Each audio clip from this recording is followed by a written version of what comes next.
Friends, क्या आपको पता है कि गांवों के विकास के लिए हर साल जिला प्रमुख के पास 500 करोड़ रुपए का बजट पास होता है, जिसमें से 80% पैसा जो होता है वो सीधा ग्राम पंचायत के अंदर जाता है। फिर भी फ्रेंड्स, गांव का विकास नहीं होता है। आखिरकार फ्रेंड्स, ऐसा क्यों होता है? और एक सरपंच की तनख्वाह 3,500 से लेकर 5,000 होने के बावजूद उसके घर पे आपको गाँव के अंदर 18 से 20 लाख तक की गाड़ियां देखने को मिल जाएगी। आखिरकार इतनी कम तनख्वाह होने के बाद भी वो इतना पैसा कैसे कमा लेते हैं? आइए जानते हैं इस वीडियो के अंदर।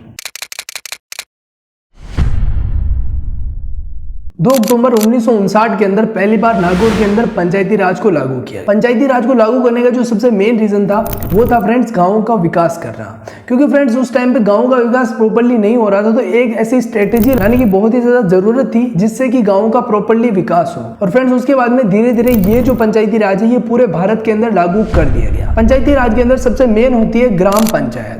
ग्राम पंचायत जो होती है उससे सीधे गांव जुड़े होते हैं। एक ग्राम पंचायत में लगभग 5 से 6 गांव जुड़े हुए होते हैं। और ग्राम पंचायत जो होती है वो उन गांव के विकास का ध्यान रखती है। ग्राम पंचायतें मिलकर पंचायत समिति का निर्माण करती है और पंचायत समितियां मिलकर जिला परिषद का निर्माण करती है। जिला परिषद जो है इस श्रेणी के अंदर सबसे मेन होता है, यानी कि सबसे हेड पर वो होता है। ग्राम पंचायत का मुखिया सरपंच, पंचायत समिति का प्रधान और जिला परिषद का मुखिया चेयरमैन होता है। तो फ्रेंड्स, मैंने आपको ये तो बता दिया कि किस तरीके से ये स्ट्रेटेजी बनाई गई है और इनमें अंदर कौन कौन से पद हैं और कौन कौन सी समितियां बनी हुई है। अब हम बात करते हैं बजट के ऊपर कि कितना पैसा जो है गाँव के विकास के लिए मेनली आता है। अब आप ये सोच रहे हो कि सबसे टॉप पर जो है जिला परिषद है तो सबसे ज्यादा पैसा उसको मिलता होगा, पर फ्रेंड्स ऐसा नहीं है। जो पैसा है वो आता तो जिला परिषद के पास है, यानी कि फ्रेंड्स केंद्र सरकार से लगभग 80 से 85% पैसा आता है, राज्य सरकार से लगभग 15 से 20%। और जिस तरीके से मैंने आपको बताया, यानी कि मेन जो है वो जिला परिषद है तो सबसे ज्यादा पैसा उसको मिलता होगा, पर ऐसा बिल्कुल भी नहीं है। ऑन एन एवरेज गाइस जो है ये सारा पैसा 500 करोड़ के लगभग हो जाता है,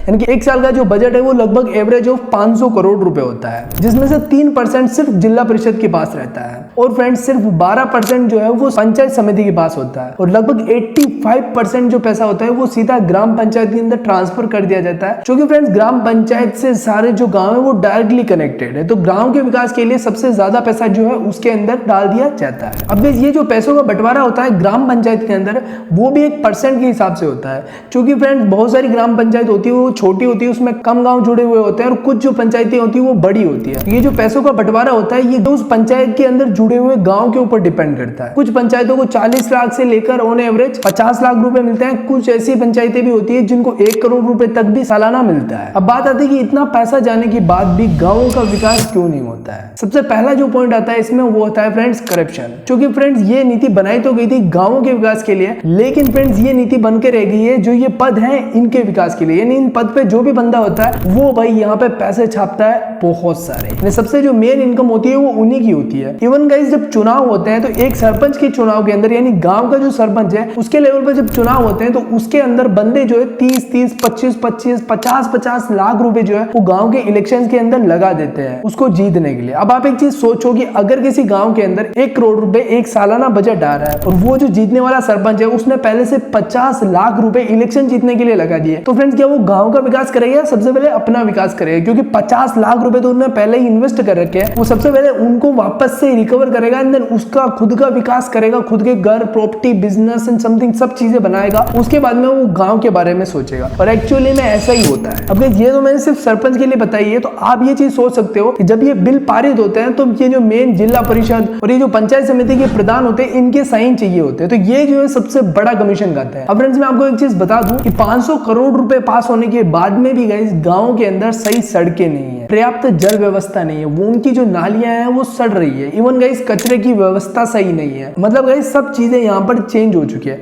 जबकि गाइस ये जो ग्राम पंचायत यानी जो ये पंचायती राज लाया गया था ये लाया गया था परफेक्टली यहाँ पर जो है गाँव के ऊपर फोकस करने के लिए, बट इसके अंदर कुछ ऐसा हो गया कि ये जो पद है इनका जो ग्रोथ हो रहा है, यानी कि ये इन पद पे जो बंदा होता है उसकी गाइस यहाँ पर फाइनेंशियली ग्रोथ होती है। इवन गाइस आप ये चीज सोच सकते हो कि अगर कोई बंदा जो गाँव के अंदर सरपंच बन जाता है, अब वो विकास भी नहीं कर रहा है, यानी कि भाई गाड़ियों के अंदर घूम रहा है, लेकिन फ्रेंड्स तब भी गाइस जो लोग होते हैं यानी यहाँ के जो लोग होते हैं वो उसको और ज्यादा सम्मान देते हैं, यानी कि जितना वो शो ऑफ करता है कारों का एंड चीजों का, उतना उतना ही गाइस जो लोग होते हैं वो आसपास के उसके लिए और ज्यादा सम्मान क्रिएट करते हैं, यानी कि उनका जो सम्मान है और ज्यादा बढ़ता जाता है। लोग ऐसे सोचते हैं कि तो बहुत ही अच्छा कमा रहा है, लेकिन उनको पता नहीं कि जो सारा पैसा है वो गाँव के विकास के लिए आया है और उसको वो गाइस अपने घर के अंदर और अपने निजी चीजों के अंदर लगा रहा है और अपने को फाइनेंशियली मजबूत बनाते हैं। अब गाइस इस चीज को सोच लो कि इतना पैसा आने के बाद में गाँव के अंदर सड़कें तक सही नहीं है। रीजन क्या है? रीजन ये है गाइस कि यहाँ पर जो जिला परिषद की पोस्ट होती है, प्रधान की जो पोस्ट होती है और इसके अलावा गाइस सरपंच की जो पोस्ट होती है, इन पर जो बंदे होते हैं भाई वो यहाँ पर इन पैसों से ऐश करते हैं, यानी कि यहाँ पर इन पैसों से अपनी निजी लाइफ के अंदर इंजॉय करते हैं। जैसे कि फ्रेंड्स मैंने आपको पहले बताया कि ऑन एन एवरेज यहाँ पर 500 करोड़ रुपए पास होते हैं। उन 500 करोड़ में से आप विश्वास नहीं करोगे लेकिन 350 से 400 करोड़ रुपए जो है वो सिर्फ कमीशन के अंदर चले जाते हैं। बचे कुछ 100 करोड़ या 150 करोड़ या ज्यादा हम माने तो 200 करोड़ का जो विकास है वो गाँवों के अंदर होता है। अब इस चीज का खुलासा मैं अभी आपको कर देता हूँ। अब मैं आपको बताऊंगा इन पद के ऊपर जो अधिकारी होते हैं उनकी इनकम कितनी है, यानी कि उनको सरकार जो है वो सैलरी कितनी देती है। एक सरपंच की ऑन एन एवरेज जो सैलरी होती है वो होती है 3,500 से 5,000 रुपए पर मंथ। अब बात करते हैं सेकंड जो कि पंचायत समिति है उसका मुखिया होता है प्रधान। तो प्रधान की जो ऑन एन एवरेज सैलरी होती है वो होती है 5,000 से 7,500 के बीच। अब हम बात करें जिला परिषद की, तो जिला परिषद का मुखिया होता है अध्यक्ष यानी कि चेयरमैन साहब। अब ये जो चेयरमैन साहब होते हैं इनकी जो सैलरी होती है वो होती है 10,000 से 12,000। अब मैंने आपको एक चीज बता दी है कि कितनी जो सैलरी है वो इनके पद के ऊपर होती है। अब मैं आपको बताता हूँ इनकी कार्स, यानी कि ये जो कितनी महंगी गाड़ियों के अंदर घूमते हैं वो मैं आपको बताता हूँ। ऑन एन एवरेज सरपंच जो होता है वो गाइस